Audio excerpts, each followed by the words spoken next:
आज के समाज में भ्रष्टाचार पर लोग बहुत बात करते हैं, रिश्वत पे बहुत बात होती है, पर मैं ये कहना चाहता हूँ कि ऐसा आज नहीं हो रहा। शुरू से ही जब से मानव सभ्यता का विकास हुआ ये शुरू रहा। एक कथा महाभारत में आती है, वो मैं बताता हूँ। अभिमन्यु का पुत्र परीक्षित एक बार शिकार करने जंगल पे गए। बहुत धूप थी, बहुत प्यासे थे।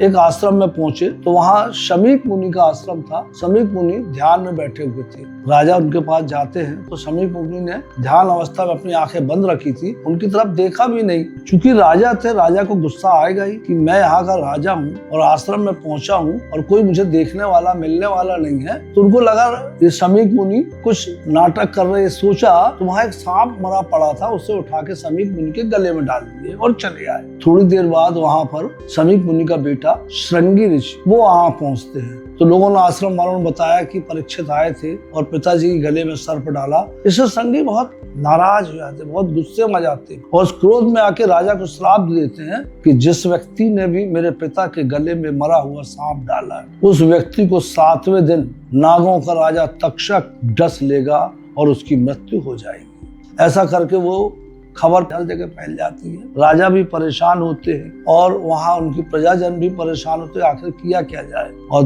देखते देखते वो 7वां दिन आ जाता। उसी क्षेत्र में एक कश्यप नाम का विद्वान रहा करता था, जिसके पास सांप के काटे का मंत्र था। लोग कहते थे कैसा भी सांप काटेगा कश्यप अपने मंत्रों से उसका उपचार कर देगा। जब ये खबर कश्यप को पहुंचती है तो कश्यप बोलता, मैं एक गरीब ब्राह्मण हूँ, अगर मैं राजा को बचा लूंगा तो शायद मुझे भी कुछ धन मिल जाए। ये सोच के कश्यप राजधानी की ओर चल पड़ता है। इत्तेफाक देखिए कि तक्षक भी इसी काम से राजा को डसने के लिए वहां से चल देता है। रास्ते में दोनों मिलते हैं। तक्षक उसमें ब्राह्मण के भेष में रहता है और वो व्यक्ति, दोनों की मित्रता हो जाती है। वो पूछता है तक्षक कि कहाँ जा रहे? वो बताता कि मैंने सुना है तक्षक ने राजा को डसने का प्रण लिया है, मुझे राजा को बचाना है और मैं जैसे ही तक्षक काटेगा मैं अपने मंत्रों से राजा का उपचार कर दूंगा। तक्षक को भरोसा नहीं होता, मेरा काटा कैसे बचेगा। रात को एक जगह रुकते हैं, जब वहाँ एक हरा भरा पेड़ होता है, तक्षक उससे छुपा के उस पेड़ को काट लेते हैं। जैसे डसते हैं वो पेड़ सूख जाता है। उस पेड़ के सूख जाने से